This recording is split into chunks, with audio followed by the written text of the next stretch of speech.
ഇന്നൊരു green peas കറി ആയാലോ?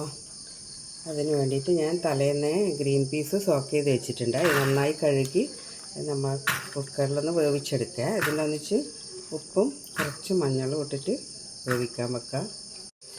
ഇതിൻ്റെ ഒന്നിച്ച് നമ്മളൊരു ചെറിയ ക്യാരറ്റും കൂടെ ഇടുന്നുണ്ട്.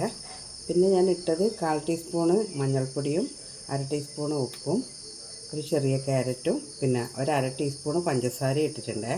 അത് ഈ ഗ്രീൻ കളർ അതേ കളറിൽ കിട്ടാൻ വേണ്ടിയിട്ടാണ്. പിന്നെ നമുക്ക് വേണ്ടത് ഒരു സവാള ചെറുതായി അരിഞ്ഞത്, പിന്നെ 2 പച്ചമുളക് ഞാൻ ചെറുതായി കട്ട് ചെയ്തുകൊണ്ടാണ് 2 പച്ചമുളകേ ഉള്ളൂ, പിന്നെ ഒരു മീഡിയം സൈസ് ഒരു തക്കാളിയും. ഇതൊന്ന് വഴറ്റിയെടുക്കണം. ഇനി ഒരു പാത്രം വെച്ചാൽ നമ്മൾ കുറച്ച് 1 ടീസ്പൂണ് വെളിച്ചെണ്ണ ഒഴിച്ച് കൊടുക്കുന്നുണ്ട്. അതിൽ ഒരു 1/2 ടീസ്പൂണ് ജീരകം, ചെറിയ ജീരകമാണ്. അത് പൊട്ടിച്ച ശേഷം നമുക്ക് ഒരു സവാള വഴറ്റാൻ വെക്കാം. ഇതിലേക്ക് ഞാൻ കുറച്ച് കാഷ്യൂസ് എടുത്തിട്ടുണ്ട്. ഇത് അരച്ച് ചേർക്കാൻ വേണ്ടിയിട്ടാണ്. ഇത് നമുക്ക് ഒന്ന് അരച്ച് ചേർക്കാറ്. ഈ കാഷ്യൂസിൽ കുറച്ച് തേങ്ങാപ്പാലും കൂടെ ഞാൻ ചേർത്തിട്ടുണ്ട്. എന്നിട്ടാണ് അരച്ചെടുക്കുന്നത്. സവാള ഒന്ന് വഴന്ന് ഇനി നമുക്ക് പച്ചമുളകും തക്കാളി ഇടാം.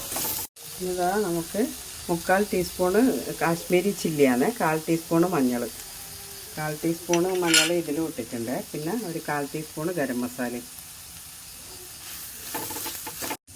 ഇതിലേക്കൊരു ഇത്തിരി ഇത് വേവാൻ ആവശ്യമായിട്ടുള്ള വെള്ളം ഒഴിക്കുന്നുണ്ട്. ചൂടുവെള്ളമാണ് ഒഴിക്കുന്നത്.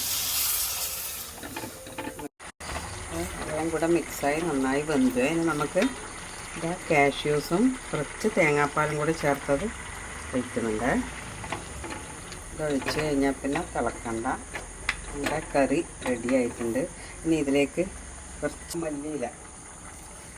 നമ്മുടെ കറി റെഡിയായ ഗ്രീൻ പീസ് ഇതിലേക്ക് ഞാൻ മല്ലിയിലയാണ് ഇടുന്നത്. അപ്പോൾ ഇതിൽ കുറച്ച് ചിക്കൻ മസാല ഇട്ടിന്, ഒരു 1/4 ടീസ്പൂണ്, അത് എടുക്കാൻ വിട്ടുപോയി. ഓക്കെ, അങ്ങനെ നമ്മളെ ഗ്രീൻ പീസ് കറി റെഡിയായ. ഇത് മല്ലിയില ഇല്ലെങ്കിൽ കറിവേപ്പില ഇട്ടാലും മതിയേ. തക്കാളി ഇട്ടിട്ട് അങ്ങനെ പുളിക്കുകയൊന്നുമില്ല, നല്ല ടേസ്റ്റായിരിക്കും. എല്ലാവരും ഒന്ന് ഉണ്ടാക്കി വെക്കണം. കാഷ്യൂസ് അരച്ചിട്ടില്ലെങ്കിൽ കുഴപ്പമില്ല, തേങ്ങാപ്പാൽ കുറച്ചാക്കിയാൽ മതി. ഓക്കെ.